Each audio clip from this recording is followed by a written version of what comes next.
Hello friends, आज के इस वीडियो में हम लोग पढ़ने वाले हैं रेशनल नंबर और इरेशनल नंबर यानी परिमेय संख्या और अपरिमेय संख्या। ठीक है, इस वीडियो देखने के बाद कोई दूसरा वीडियो देखने की आवश्यकता नहीं पड़ेगी। ठीक है, और आप चैनल पर नए तो प्लीज़ सब्सक्राइब जरूर करिएगा। तो चलिए स्टार्ट करते हैं। देखिए, सबसे पहले बात करते हैं हम लोग कि जैसे कि अपरिमेय संख्या, इसका जो है डिफिनेशन भी लिखा गया है बहुत ही आसान भाषा में और इसका एग्जाम्पल के साथ हम बताएंगे। ठीक है, जैसे कि यहाँ पर आप देख लो, परिमेय संख्या किसे कहते हैं। देखो, वैसी संख्या जो बट्टे के रूप में लिखा जा सके उसे परिमेय संख्या कहते हैं, जहाँ P और Q पूर्णांक हो और Q नट बराबर में 0। कहने का मतलब क्या हुआ, वैसी संख्या जो बट्टे के रूप में लिखा जा सके। जैसे कि कोई संख्या लिख लेते हैं 2/4, ये क्या है, बट्टे में लिखा जा सके। वैसी संख्या जो बट्टे के रूप में लिखा जा सके उसे परिमेय संख्या कहेंगे। ठीक है, और कंडीशन ये है कि P और Q पूर्णांक संख्या होना चाहिए। तो पूर्णांक संख्या किसे कहते हैं, जो बाबू माइनस में हो, ठीक है जी, या फिर जो प्लस में हो। ठीक है जी, जो प्लस में हो, ये ऋणात्मक और धनात्मक दोनों संख्या हो।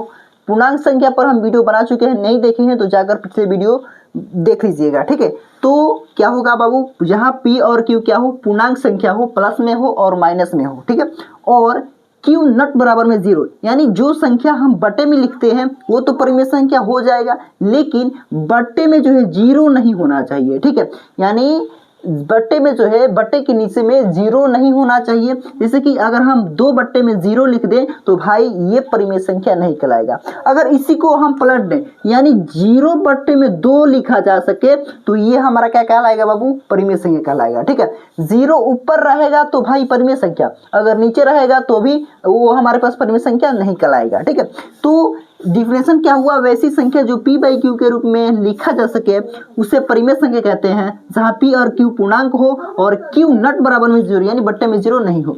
जैसे कि 2 है यहाँ पर। ठीक है, 2 क्या है बाबू, तो एक पूर्णांक संख्या है। आपको बताए थे प्लस वाला या फिर माइनस वाला पूर्णांक संख्या कहलाता है। तो प्लस क्या है बाबू, 2 क्या है तो पूर्णांक संख्या है, 7 भी पूर्णांक संख्या और 22 बट्टे में 7। तो भाई वैसी संख्या जो बट्टे के रूप में हो, जैसे कि बट्टा में है तो ये भी पूर्णांक संख्या का उदाहरण हो गया। -21 बट्टे में 7, ये भी हमारा क्या हो जाएगा, परिमेय संख्या कहलाएगा।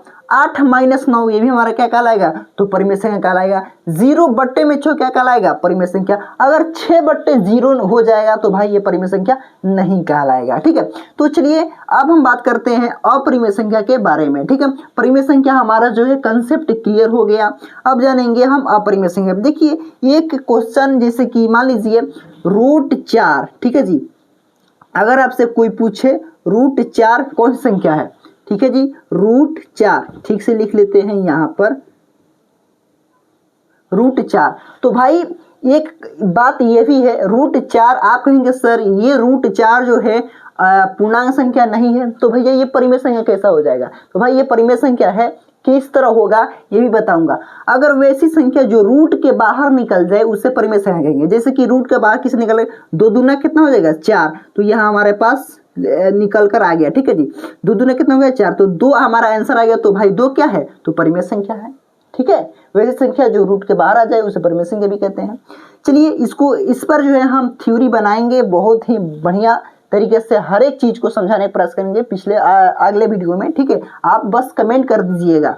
ठीक है, उसके बाद बात करते हैं अपरिमेय संख्या, यानी वैसी संख्या जो P/Q के रूप में नहीं लिखा जा सके। क्या बाबू, वैसी संख्या जो बट्टे के रूप में नहीं लिखा जा सके उसे अपरिमेय संख्या कहते हैं। ठीक है, वैसी संख्या जो बाबू बट्टे के रूप में नहीं लिख सकते हैं उसे हम क्या कहेंगे, तो अपरिमेय संख्या। जैसे कि √2 है यहाँ पर, इसको बट्टे में लिख सकते हैं भाई, नहीं लिख सकते हैं।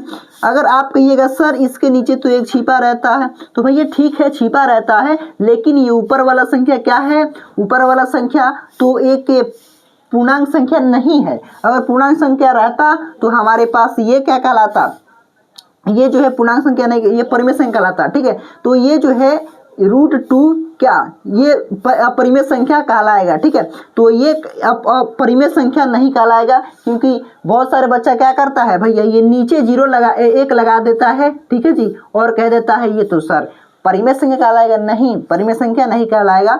परिमेय संख्या जब कहलाएगा जब पूर्णांक संख्या हो। ठीक है, चलिए तो अगला है हमारे पास √5। देखो √5 रूट 5 कौन सी संख्या है? तो एक अपरिमेय संख्या है। क्यों? क्योंकि भाई 5 को रूट से बाहर नहीं निकाल सकते हैं, ठीक है। तो ऐसी संख्या जो रूट से बाहर नहीं आए उसे हम क्या कहेंगे? अपरिमेय संख्या। जैसे कि रूट 2 प्लस कितना है जी? 3, ठीक है। अगर कोई भी संख्या अगर रूट वाला संख्या जो है कोई जुड़ रहा हो या फिर माइनस हो रहा हो या फिर गुणा हो रहा हो, मतलब कुछ भी हो रहा है, उसका हमेशा रिजल्ट आएगा परिमेय संख्या, ठीक है। अगर प्लस हो, माइनस हो, गुणा हो तो हमेशा रिजल्ट आएगा अपरिमेय संख्या, ठीक है। चलिए यहाँ पर देख लीजिए 4 में रूट 5 है, ठीक है। 4 में रूट 5 ये किस तरह होगा? तो देखिए यहाँ पर जैसे कि 4 है और रूट कितना है बाबू? 5 है, ठीक है। तो ये हमारे पास कौन सी संख्या है? तो पूर्णांक संख्या है। तो यह हमारा कौन सी संख्या हो जाएगा? तो परिमेय संख्या। लेकिन ये बटे में है तो भैया क्या है? इसमें क्या कह रहा है? बटे के रूप में नहीं लिखा जा सके, तो भाई ये बटे में है। जब बटा में रहता है तो भाई अपरिमेय संख्या कहलाता है, ठीक है। कोई दिक्कत नहीं? दिक्कत।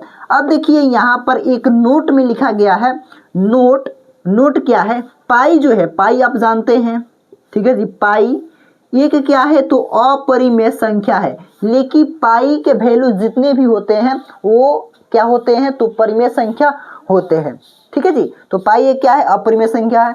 इस तरह से जो है परिमेय संख्या और अपरिमेय संख्या हम लोग खत्म करते हैं, ठीक है। और अगर आप पूरे डिटेल में बेस्ट तरीके से हर एक चीज को आप देखना चाहते हैं, परिमेय संख्या और अपरिमेय संख्या को पहचानना चाहते हैं, तो आप कमेंट करिएगा, उस पर हम वीडियो बना देंगे, ठीक है जी। तब तक के लिए जय हिंद, फिर मिलेंगे अगले लेक्चर में।